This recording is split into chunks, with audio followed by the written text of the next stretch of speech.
Pour sélectionner un objet, il suffit de cliquer dessus avec le clic gauche. Ou si on veut en sélectionner plusieurs, on peut drag en maintenant le clic gauche enfoncé. On peut aussi faire la touche A pour sélectionner tous les objets. Donc ici, j'ai sélectionné ma lumière, mon objet et la caméra. Si je fais Alt A, ça désélectionne tout. Ou on peut faire aussi A pour sélectionner et double-clic sur le A pour tout désélectionner. Dans le menu de gauche, on a 3 possibilités pour modifier notre objet. On peut faire Move en sélectionnant et qui nous permet de se déplacer sur l'axe des X, des Y ou des Z. Un bon moyen pour s'en souvenir, c'est de regarder ici en haut à droite. On voit le Z, le Y et le X sont la même couleur. Le rouge pour le rouge, le vert pour le vert. On peut aussi appuyer sur la touche G pour Grab, qui nous permet d'aller dans toutes les directions. Si on appuie sur X, on va se déplacer seulement sur l'axe des X. Si on appuie sur Y, l'axe des Y est la même chose pour Z. Si je voudrais me déplacer seulement sur l'axe des X et Y sans le Z, je peux faire Shift plus Z. Et là, je peux me déplacer seulement sur le X et Y. Si on aurait un plancher, par exemple, et qu'on voudrait être sûr de ne pas déplacer l'objet sous le plancher. Si je fais le clic droit, je vais annuler ma transformation. Il va revenir au départ. Puis si je fais le clic gauche, je vais valider ma transformation. Je peux faire un CTRL-Z quand même après. Ou je peux faire aussi Alt-G. Alt-G va annuler toutes les modifications de translation qui ont été faites sur l'objet. Et les autres transformations fonctionnent de la même façon. La rotation, par exemple, on peut tourner dans les 3 sens. Si j'appuie sur R, je peux faire X pour tourner sur l'axe des X, sur Z et sur Y.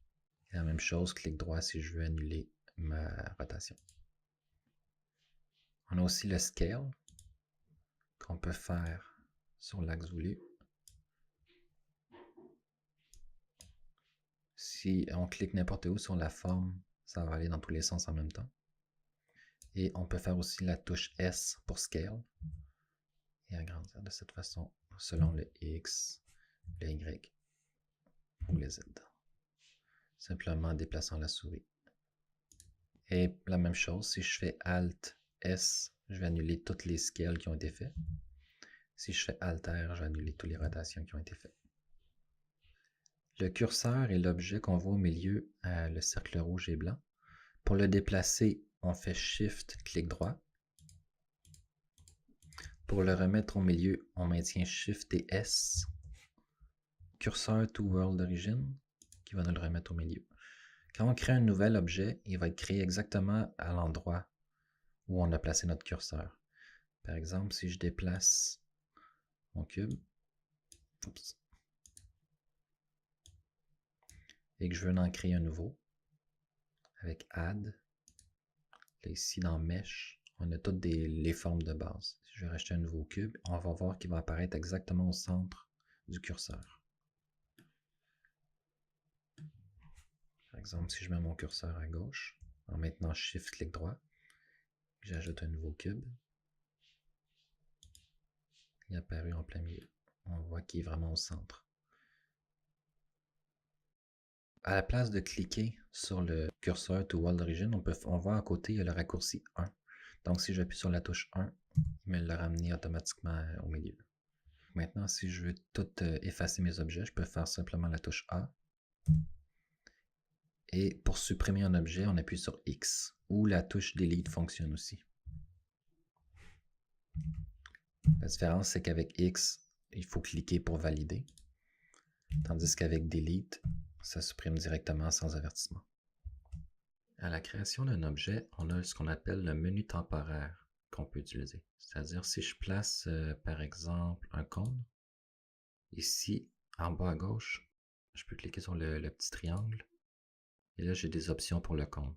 Ici on a le nombre de vertex qu'on peut modifier. Comme là j'ai 32 faces sur mon cône. 32 ça représente le nombre de petits points à chaque bout de chaque face. Et on peut le descendre. Et plus je le descends, plus on voit que la forme s'ajuste.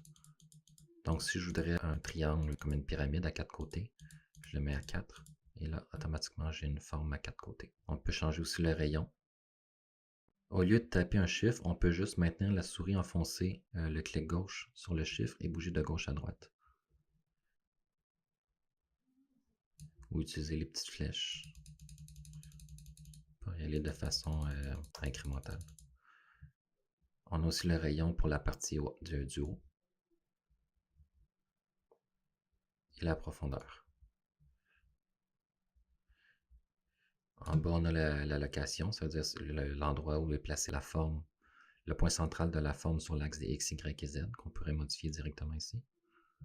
Même chose pour la rotation. C'est important de faire nos modifications à la création, car dès qu'on déplace l'objet, par exemple si je le déplace ici, on voit qu'une bonne partie des options est disparue du menu, parce qu'on y accède seulement à la création.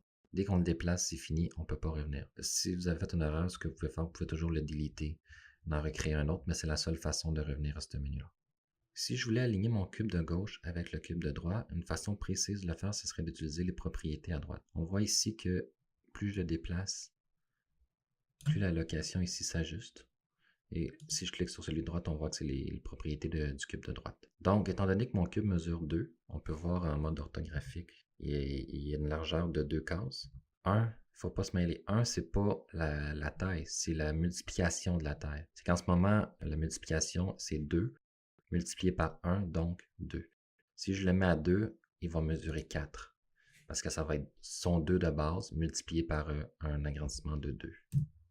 On dirait 3, mais si on se met en mode orthographique, on voit que c'est bien 4. Là. C'est une des raisons pour laquelle le mode orthographique est souvent mieux pour faire des trucs précis en architecture. Si je veux aligner mon cube de gauche avec mon cube de droite, je peux mettre sa position à 0. Et 0 plus 2, étant donné qu'il mesure 2, je mets le point central de l'autre à 2. Et là, je sais qu'ils sont parfaitement alignés. J'aurais pas pu arriver au même résultat juste en déplaçant. Ça va être difficile d'arriver vraiment à 2 précisément. Donc, quand on a besoin de précision, on est mieux d'utiliser les propriétés à droite.